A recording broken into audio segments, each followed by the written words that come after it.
नमस्कार। आज धना भगत की खेती के अंदर धना भगत लगे हुए हैं। हाँ, एक ऐसी दुर्लभ पुरानी पत्ती के तहत से लगे हुए हैं किसान। हाँ, बड़े सजगता के साथ में अपनी चेतना को, अपने मन की इंद्रियों को काबू में रखते हुए अपनी खेती के अंदर संपूर्ण ध्यान देते हुए उन्होंने अपना निश्चय लिया है। आज देखो,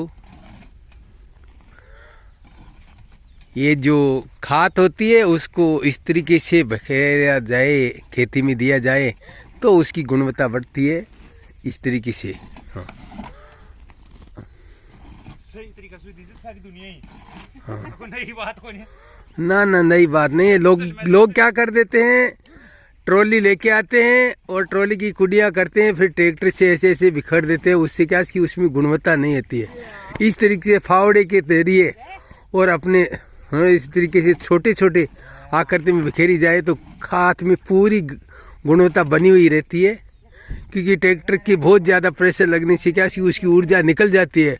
ऊर्जा स्पीड के कारण से बाहर चली जाती है, ऊर्जा उसके अंदर रहती नहीं है। इसमें ऊर्जा जब शरीर की जो ऊर्जा उसमें मिक्स हो जाती है, इसलिए इसकी गुणवत्ता डबल हो जाती है।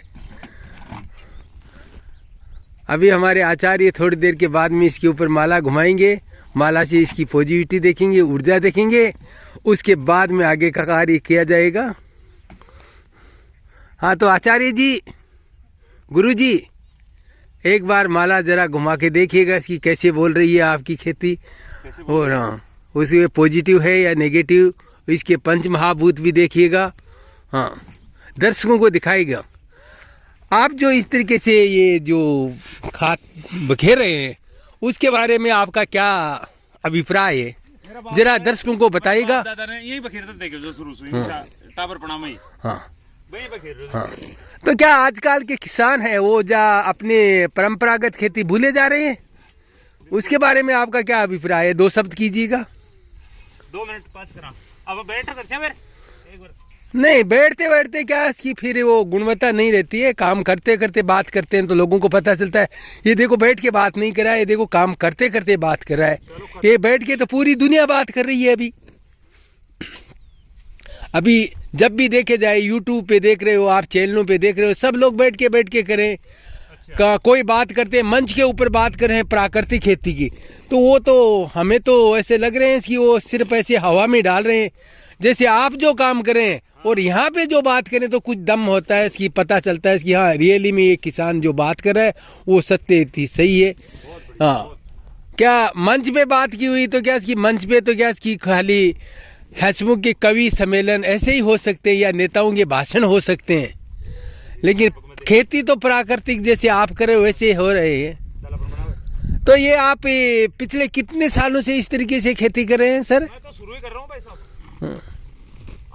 तो आपको ये ऐसा परंपरागत खेती का आइडिया कैसे आया कि भाई इसकी इस तरीके से मैं कह रहा हूँ, और इस तरीके से कि जो कलम चलाने वाला होता है उसको क्या इसकी फावड़े चलाना नहीं आता है, लोगों ने कहा है, लेकिन आप तो इस तरीके से चला रहे हैं जैसे इसकी इतनी गुणवत्ता और इतनी इस तरीके की कार्यशाली कहाँ से आई है आपके पास में, ये आपने कहाँ से अनुभव किया? उसके लिए दर्शकों को 2 शब्द कीजिएगा। कलम मैंने बाद में चलाई थी, पहले पावड़ा ही चलाया था और थोड़े समय कलम चलाई 10-20 बरस, और फिर पुणे पावड़ा चलाने का प्रोग्राम है। पुणे पावड़ा। हाँ। तो इसका मतलब क्या कि वो जैसे बचपन में साइकिल सीख लेता है तो भूलता नहीं है कभी कि वो ही एजेक्ट है। ठीक है, बिल्कुल सही है।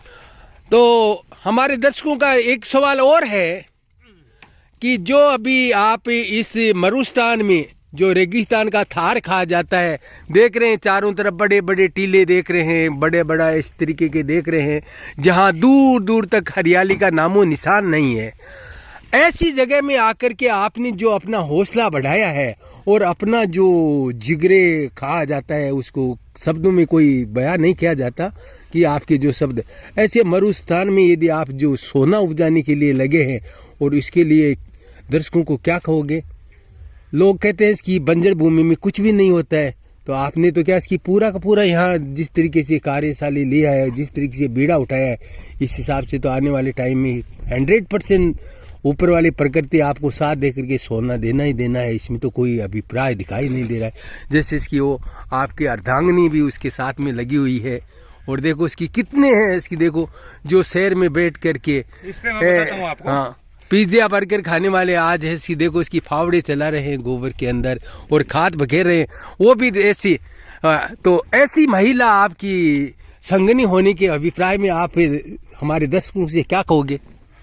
ऐसा है, अर्जुन को खांडवप्रस्थ मिला था और मेरे गुरुजी ने मुझे एकलव्य कहा है और यही कहा है कि अर्जुन को खांडवप्रस्थ मिला था, तुम्हें भी ये कठिन भूमि मिली है, ये तुम्हारी परीक्षा है, इसमें सफल होना है। और अब मैं मेरे विवेक से, मेरे गुरु के ज्ञान से और भी जो ज्ञान के सोर्स हैं जहाँ से ज्ञान प्राप्त हुआ है वहाँ के ज्ञान से यहाँ पर योग करके और खेती में, पारंपरिक खेती में और आधुनिक खेती में क्या परिवर्तन है, क्या अंतर हैं, कहाँ गलतियाँ रह रही हैं, उनको समझ करके, उन पे शोध करके और एक निर्णय पे जब आऊँगा तो मैं निश्चित आपसे वार्तालाप पुनः करूँगा। तो जो आप इस तरीके से जो कर रहे हैं, जिस तरीके से बीड़ा कर रहे हैं, तो क्या इसकी हर एक सवाल के पीछे एक सवाल उठता रहता है, हर एक आप ऐसे मरुस्थान के अंदर आप जो लोग यहाँ बता रहे हैं कि पानी मीठा नहीं है, बिजली का प्रबंध नहीं है, दूर दूर तक यहाँ दिखाई तो दे रही है, ये आपने लगाई लगती है इसकी, यहाँ पे कुछ तो हरियाली कर ली है इतने दिनों के अंदर, लेकिन ये जो दूर का जो थार दिखाई दे रहा है आपका, पानी तो यहाँ पे समस्या ज्यादा है, पानी तो है लेकिन खारा है यहाँ का पानी। तो ये जहाँ पानी की समस्या होती है उन लोगों से क्या कहना है आपका, उसके लिए क्या सवाल है? कर रहा हूँ मैं इस पे, मेरे शोध चल रहे हैं, मेरे प्रयोग सफल होंगे तब मैं लोगों को बताऊंगा कि ऐसे पानी में ऐसे खेती की जाए। तो मिलते हैं आपको, मिलते हैं अगले समय, कुछ समय के बाद में हम 2-3 दिन जब आपकी यहाँ कुछ तैयारी हो जाएगी उसके बाद में फिर आते हैं और फिर हमारे, तब तक बने रहेंगे आप धना भगत खेती वाले के साथ में थोड़े दिन के लिए। आप यहाँ का जो है, हाँ, वो कोई भी एग्रो पार्क हो जाए, कोई भी पार्क हो, है धना भगत का आशीर्वाद के साथ में ये आदमी कर रहा है, उसके लिए बहुत बहुत सलाम। और आप भी किसी को ऐसे जिगरा लग रहा है इसकी ऐसे कहे तो आज ही आप अपने नए प्रैक्टिकल में आकर देखिएगा, किसी मंच के ऊपर आके मत देखिएगा। इसके लिए देखो इस तरीके से जब स्वयं शक्ति, खुद शक्ति शिव जी के साथ में लग जाती है, उसी तरीके से जो दोनों साथ में लग जाते हैं, तो यहाँ पे क्या धरती भी है, कहा है हंस और चंदन का प्रेम देख करके इंद्र भी रोने लग गया था और इंद्र ने दूधा दहा बरसात बरसाई थी। इसी तरीके से इन दोनों की जो ये देख करके, मेहनत देख करके एक दिन प्रकृति भी पसीजेगी और इस सूखी जमीन, नमस्कार धमन्ना हाथ डाल रहा है उसके ऊपर देखिएगा जिस तरीके से मेहनत गए। तो क्या इसकी यदि जो मेहनत अपनी बरकरार होती है तो गाड़ी से कुछ नहीं आता है। जब ज़मीन में ये हीरा निपजेगी तो इससे ऐसी हजारों गाड़ियाँ वापस तैयार हो जाएगी, निकल आएगी, यहाँ से खरीदनी है। तो इसके लिए यह नहीं देखा जाता है कि जब किसी कार्य में लगे तो अपना कौन सा साधन में खाई है। बहुत सारे लोग ऐसे देखा करते हैं कि मैंने 35 लाख 40 लाख की गाड़ी ली है और इसके अंदर उसको देखना चाहिए ये गाड़ी किस तरीके से आई है और किस काम के लिए आई है और किस वजह से आई हुई है। तो उसी के ऊपर काम करते हुए देखो गाड़ी ये अपनी मदद के लिए आई है, तो और ये भी अपना साथी है, अपने को जहाँ मदद की जरूरत पड़ती है मदद लेते हैं। साथी हाथ बटाना रे, साथी हाथ बटाना रे। कुछ लोग कहते हैं कि साथी के लिए बहुत सारी, एक की जरूरत नहीं है, 2 की जरूरत नहीं है, यदि 3 हो जाते हैं तो किसी के पीछे क्या हो जाता है कि कोई कहते हैं कि मेरे पास में एक गाय थी, मेरी संगनी थी और मैं था, 3 आदमियों से खेती करना शुरू किया था। आज यहाँ देखो, आज यहाँ पे ये है इनकी संगिनी है और इनके साथ में देखो इसकी ये जो अभी का जो घोड़ा कह दो, घोड़ी कह दो, यही है अभी की जो रेतीले ऐसे बंजर जगह में यही एक ऐसा साधन है जिसको कहाँ से कहाँ ला सकते हैं।